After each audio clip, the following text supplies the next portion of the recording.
Vamos aproveitar esse tempo intermediário para discutirmos um pouquinho as duas apresentações e... Não, sim,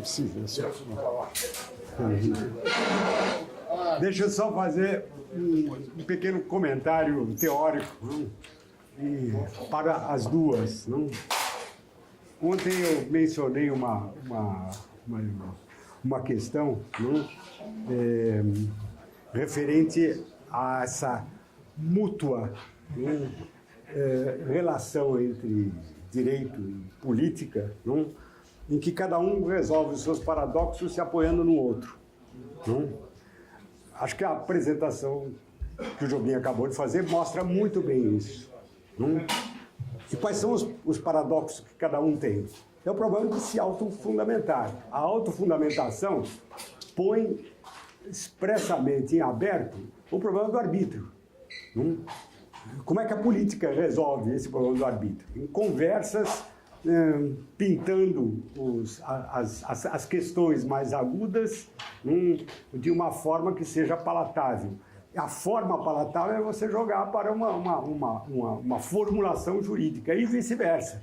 Na hora que você tem que aplicar daí a formulação jurídica, entra todo o jogo político de novo. Isso é a mútua solução para os respectivos paradoxos. O que está acontecendo hoje é que isso está se esgotando. Esse é o problema que a gente está vivendo. A política não está conseguindo dar conta do direito, nem o direito está dando conta do direito. E aí aparece uma questão, olhando para o Celso agora, que é o problema ligado ao que nós estamos vivendo em termos de globalização. A gente sabe que o direito internacional nunca conseguiu se subsumir inteiramente à ideia de uma norma fundamental e ganhar unidade. É muito difícil. Lá, o arranjo político quase que coexiste com o arranjo jurídico o tempo inteiro e que cria uma espécie de incerteza e imponderabilidade. Você está sempre rediscutindo. Não sei se eu estou exagerando. O que está acontecendo hoje também para aumentar esse desconforto de um esgotamento desse esquema de mútuo apoio é essa forte presença de uma internacionalização dos direitos nacionais, muito mais do que existiu no passado. E a gente está começando a ver repercussões até de ordem política. Acabamos de ver agora na eleição, no caso da revisão da condenação do Lula. Imediatamente a reação foi dizer, não, mas isso não é juridicamente assimilável em termos do que diz o tratado, não é isso? Mas, por outro lado, isso exerceu uma imensa influência política, só não exerceu mais, sei lá por quê, por alguns acidentes de outra ordem. Essa relação direito internacional e direito nacional também está pondo em xeque esse mútuo apoio, fazendo com que, provavelmente, o Poder Judiciário tenha que começar a se abrir a outros esquemas que antes ele desconhecia. Eu acho que, não preciso ir muito longe, mas viu o nosso ministro Toffoli, onde é que ele está? Está aí, propondo aos presidentes, acho que foi isso, de Supremas Cortes aqui na América Latina, uma espécie de encontro, começaram a se entender. Ou seja, essa abertura é uma atitude eminentemente política, mas enfrentando esse tema da globalização. Enfim, eu acho que nós estamos começando a perceber que, de fato, tudo isso vai acabar influenciando na atuação do Poder Judiciário na democracia atual. Bom, jogo de volta. Porque assim, eu só vou fazer 2 ou 3 comentários em torno de vocês. Eu vou começar pela história do etanol, que eu acompanhei muito. Por que eu acompanhei muito? Porque o etanol tem, de um lado, uma dimensão ambiental. Você coloca etanol na gasolina, você reduz o volume de emissões e, portanto, você está contribuindo para o direito do meio ambiente. Por outro lado, o etanol é uma contribuição importante à regulação dos estoques de álcool.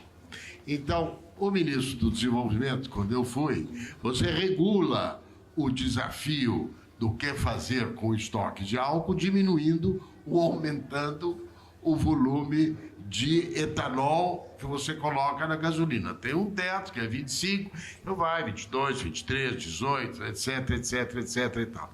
Então, justamente eu acompanhei muito este caso porque era a condição para poder atuar. No capítulo do direito internacional, o que você verifica hoje em dia é que o direito internacional é empowering, porque nenhum Estado coloca as suas posições na base do poder cru. É sempre argumentado ou sustentado por uma argumentação jurídica que, vamos dizer assim, legitima tal ou qual posição. Então, do ponto de vista de Vossa Excelência, é a legitimação pelo procedimento, não é? A pragmática do direito internacional tem um papel muito significativo na justificativa do processo decisório e que é importante. Agora, no caso aí da Comissão da ONU, do Comitê de Direitos Humanos, é muito interessante o que fez, quer dizer, do ponto de vista técnico, só tinha um decreto legislativo, não tinha um decreto do executivo, de maneira que o protocolo adicional não era válido no âmbito do ordenamento jurídico, mas era válido a convenção. Como cabe ao Supremo a discussão daquilo que é incorporado no ordenamento, era válido que o Supremo discutisse, e, sobretudo, o Tribunal Superior Eleitoral, a aplicação ou não e de que maneira das normas do direito internacional. O que prova que, hoje em dia, a discussão do direito internacional incorporado no ordenamento jurídico virou uma prática habitual das Cortes e do Supremo e dos tribunais superiores. Portanto, há um diálogo, e há um diálogo das Cortes também.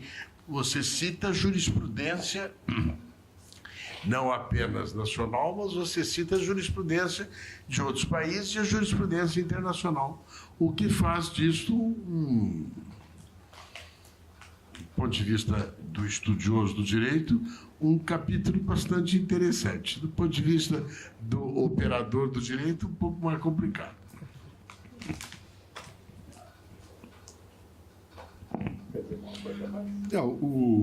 Eu fiz essa narrativa histórica para chegar nesse ponto chegamos nesse ponto em que o Tércio referiu, que é a confusão.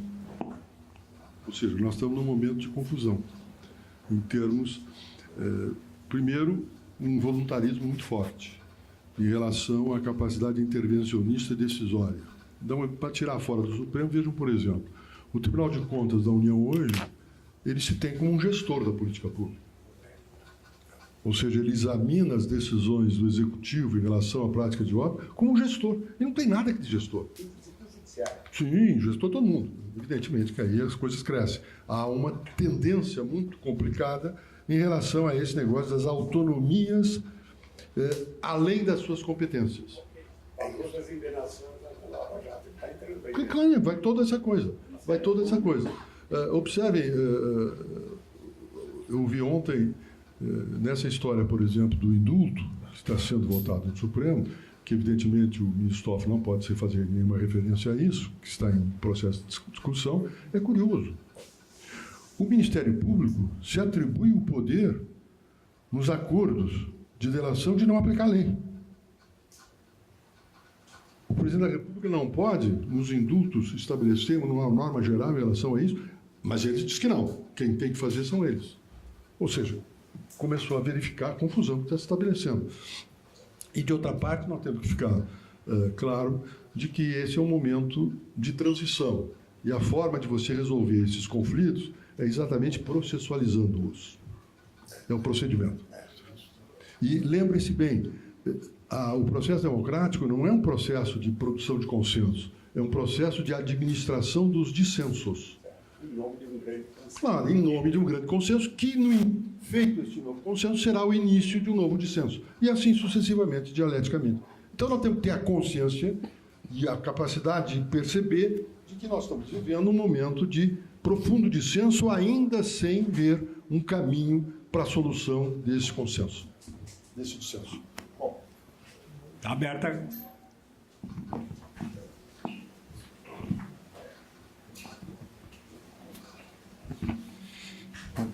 Então, eu queria fazer, enfim, um comentário rápido, talvez, e aí propor para a reflexão dos dois palestrantes.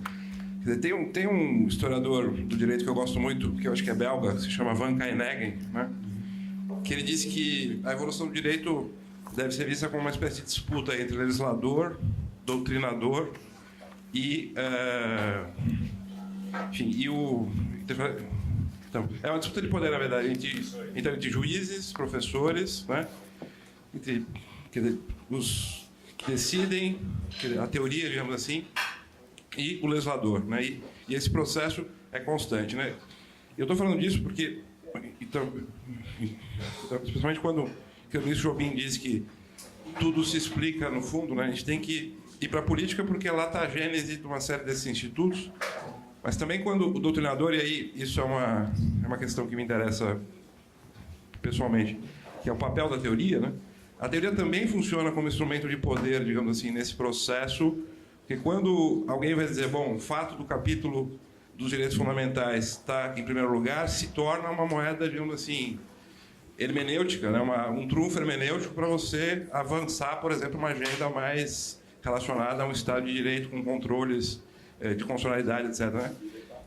Então isso é interessante, porque talvez justamente nesse jogo esteja também um aspecto da democracia. Né? A gente não colocar nem a teoria como o árbitro final desses conflitos, nem o judiciário e nem, eventualmente, os juízes. Né? E é esse jogo que leva a coisa adiante. E essa função da teoria como agente político eu acho interessante de pensar também, porque ela faz essa revisão, digamos, do ponto de vista da racionalidade, ela cobra certos modelos de racionalidade do que foi sendo decidido, usando os elementos que vêm da política, eventualmente vêm de outros espaços, como, assim, num outro sentido específico do pensamento teórico.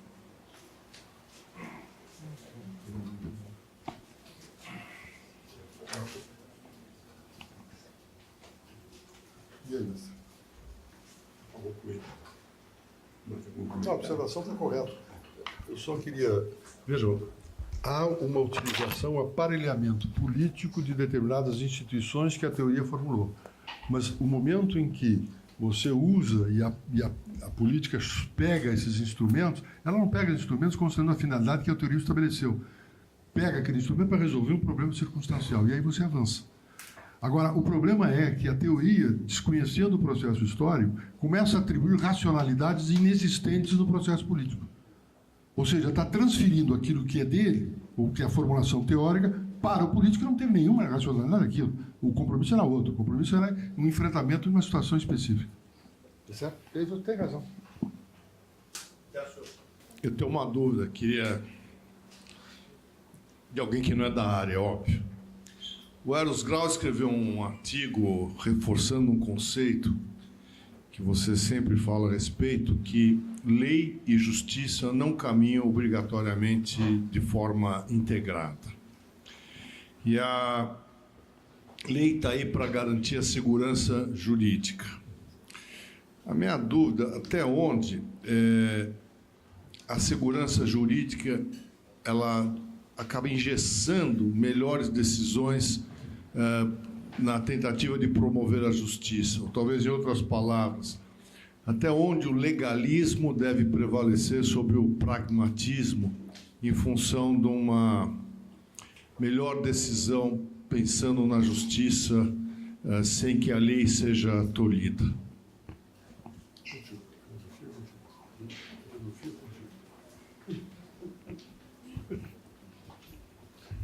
Bom, a ideia da segurança jurídica é a ideia da igualdade, e a igualdade de todos perante a lei. E o tema da igualdade é uma acepção da justiça, de maneira que há no atendimento aquilo que são os preceitos legais, uma preocupação com a justiça. Agora, quando você vai além daquilo que a norma prevê, quem é que tem a condição de dizer que uma decisão que escapa da lei é uma decisão justa ou não? Pode ser justa num determinado momento, pode não ser justa em outro momento.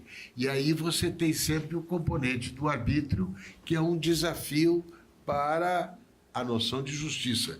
Aquilo que eu disse, o direito incerto é um direito injusto. Você não sabe qual é a expectativa que será atendida. Não?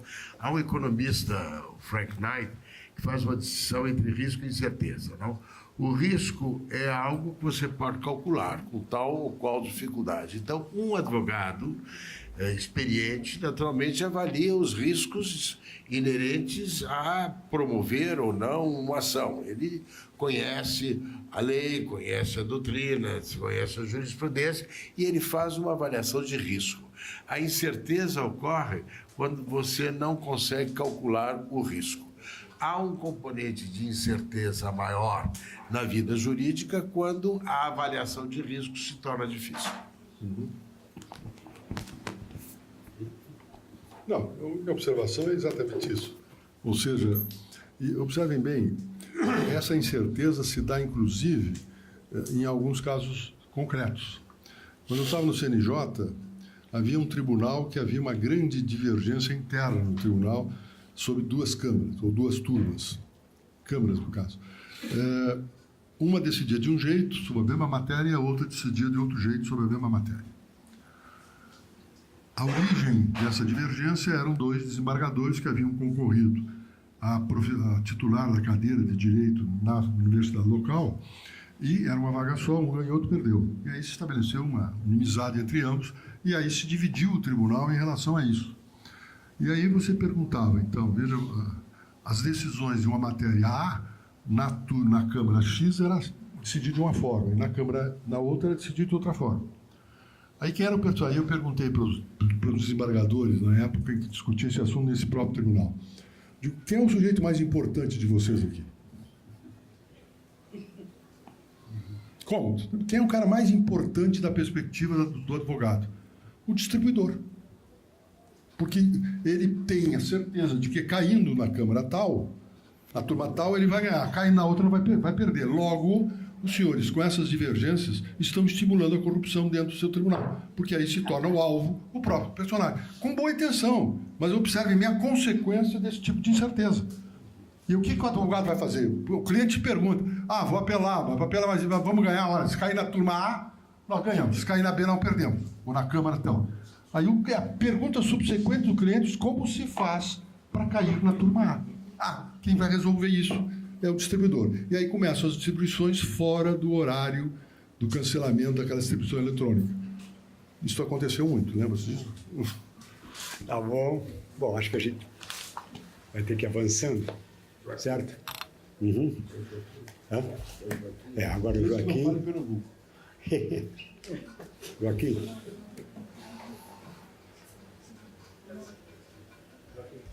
Bem-vindo.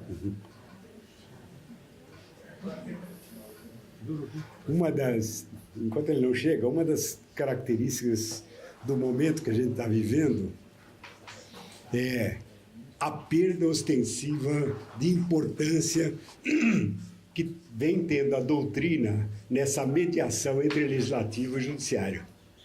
Isso é característico. Quando eu estudei direito, os manuais de direito não citavam uma jurisprudência. Celso se lembra disso. A jurisprudência não existia.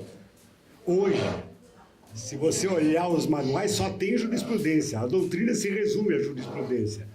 O que acaba inflando um lado em detrimento do outro e criando toda a confusão. Nós não temos mais esse intermediário. Isso está acontecendo. Bom, Joaquim, fica